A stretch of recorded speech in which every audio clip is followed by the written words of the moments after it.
Welcome to Abby's Den, and today we're in for another repair. So problem you're having right now is the reason you're probably here is that your overlocker chain is not moving. So you're creating the chain, your machine is sewing or serging, but it's not moving the fabric forward. It's all getting caught, it's being trapped in the chaining forks on the needle plate. Something's not happening, it gets all tangled up, it's unthreading, you're getting into a mess. So what I'm going to show you is possible reasons for this to be happening on your machine. So I need to work up because we don't want to go straight in right at the deep end and go for a full-on fix when you don't need to do that. It might just be a simple thing that you're doing wrong, something that you can fix very, very easily. And then in the very extreme circumstance, you might need to send it away for repair. Right, we're going to work on this brother first because this is a very cheap model. It's easy to bend the pieces of metal in here. And because of that, it's easy for me to demonstrate. When you're using your serger, you need to make sure that you adopt a certain technique when you're sewing so that you don't damage your machine. Basically, the makeup of the machine is you've got a wall here. Against this wall, you have your cutting knife. Now, whether the knife comes from the top on the singer, let me show you. So on the singer, you've got the machine knife coming from the top.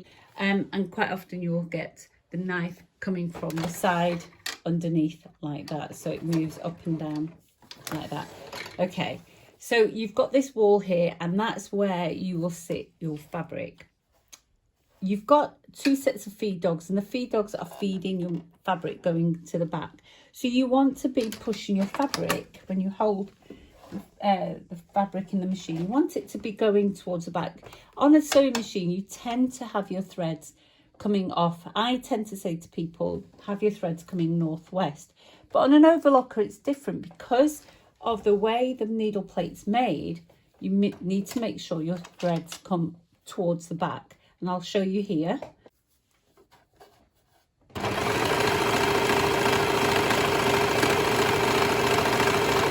So you can see the fabric goes towards the back. It's not veering off to the side. You want it to go straight to the back. If it veers off to either side, your differential feed needs adjusting. So what you want to do is you want to allow the chain to continue to the back like that. So, and I'm not going to drag the fabric at all. I'm allowing it to chain continuously. Right, okay. If I now take off the foot and show you the needle plate. So what I'm going to do is disengage the knife. So I'm going to move the knife out of the way. So however you take the knife away from on your machine, do that. And just use a screwdriver that you get with your machine to remove the needle plate. I'm going to show you on the needle plate what's happening. So it's made up with, so your needle plate has this area here for the feed dogs. Okay, on some machines it's wider because you get feed dogs on the side as well. Okay, so that's going to help balance your fabric. So if you've got feed dogs there, you want your fabric to be going back, continue going back. Now this is very important. These little prongs here, these are your needles, they're your chaining needles, and they need to be straight and they need to be flat. If they're not straight and flat, what will happen is your chain is going to be adjusted by that. So if those are out of place or slightly shorter or broken, then you might need to get yourself another plate. But I'll show you the difference in another video, that if you have a broken needle fork, if you have a broken needle, the machine will still work. And where they sit on this machine is, let me show you, if I place it back. Okay, when the needles go down, you've got the needles of the needle plate. You've got the sewing needles going in between the needles of the needle plate. If I now chain, let's have those threads going there. I'm going to hold on to that because I've not screwed it down. You can see the chain comes off the two forks. Okay, so let me show you again. So it's really essential that you have those two needles there. Okay, it does work without, but you're not going to get the perfect chain. You will get some problems with your chain. Okay, so it's really important to have those needles there and to make sure that they're nice and flat and flush. Now they all vary slightly to the length that they go to, but it's really important that you've got to make sure there's a gap between the tip of those needles and the needle plate so that they can slide off, and you can see that they slide off over this sort of hump that goes up to allow a smooth, exit, as it were. So that's one of the things that you could be doing wrong that's causing the problem for the chaining forks to be damaged, to be broken. Now another culprit is pins. If you're using pins on your overlocker, and if you have a look at my videos, you will see that yes, I use pins, but I use them far away from where the edge is. You don't need to always have pins right up the edge. So you want to make sure your pin is away from the feed dogs, away from the foot, so that you can serge quite comfortably, cut some fabric off and still be away. And that way you're going to avoid any mishaps. Okay, because the other thing is, if your knife is damaged, that could cause problems with drag on the chain as well. And you can maybe scratch with pins the edges of your needle plate, and if you damage the edge, what will happen is the threads can get caught and they can cause a bit of dragging on the chain as well. Right, so it's really easy for me to show you on this machine because the metal parts bend easily. What I'm going to show you is something that I want you to take care of yourself. You don't do this unless you're really confident, and disclaimer, if any parts break, then you might have to actually buy yourself a replacement part, but you know what, it's worth the try, I think. So in this machine you can remove the stitch finger, the chaining finger. I call it the rolled hem finger because that's what it's when you're not using it, it gives me a rolled hem. So I'm going to remove it from this machine, and it just sits here like this.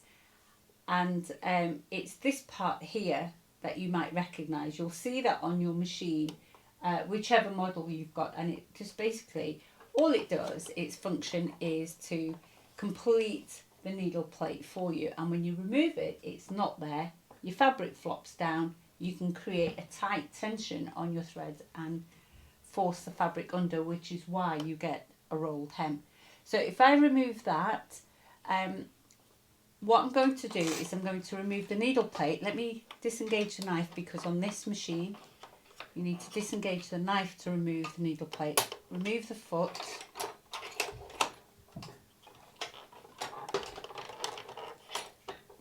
Tricky job. And grab my screwdriver to remove the needle plate. And then just lift out your needle plate. The reason you need to move your knife on this machine is because there's something there that gets in the way. Gets caught between the knife. So disengage your knife to remove your foot. Okay, so let's bring that stitch finger back. The chaining finger. And the way it sits in the machine is like this. And it will sort of rest here. And the fork, the needles of the chaining fork will match with the tip of this, so it's resting here. And remember how I said these chaining forks, they have to sit flat and flush against the needle plate. So does this, and that has to sit nice and flush. This, if bent, and see how easy it is to bend, look at that. I can do it without a pair of pliers. Okay, so this is your brother machine. You're not paying for quality, you're paying for the name. If you sit that there, it's lifted up now. And if that's forced up, it can cause issues with the quality of your stitch. Okay, it will slide off because it's going to slide up and over that needle plate. But now if I drag it down like that, I won't do it too much. I might need to do it a bit more. Oh, it's broken.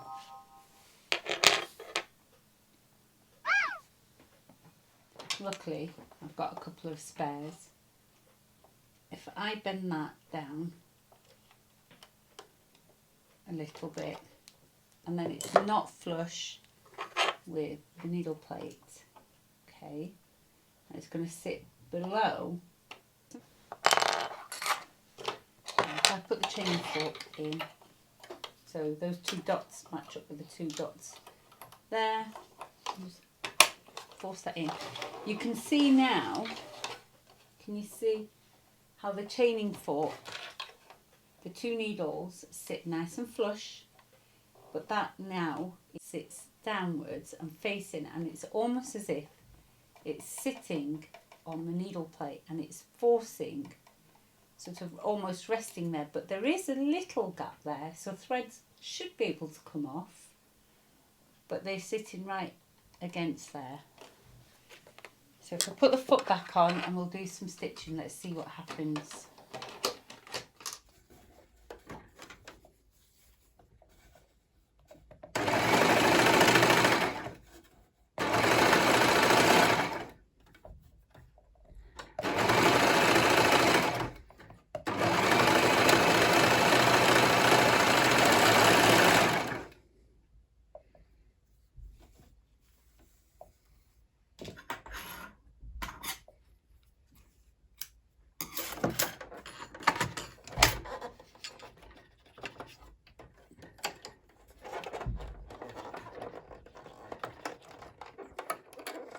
Very difficult to get the chaining fork out because it's trapped inside the chain of thread. So if we correct this back now and just get that angle back up the way it should be,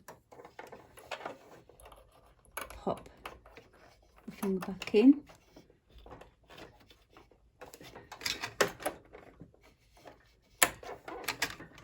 There we go. Hopefully there should be no disruption to the stitching.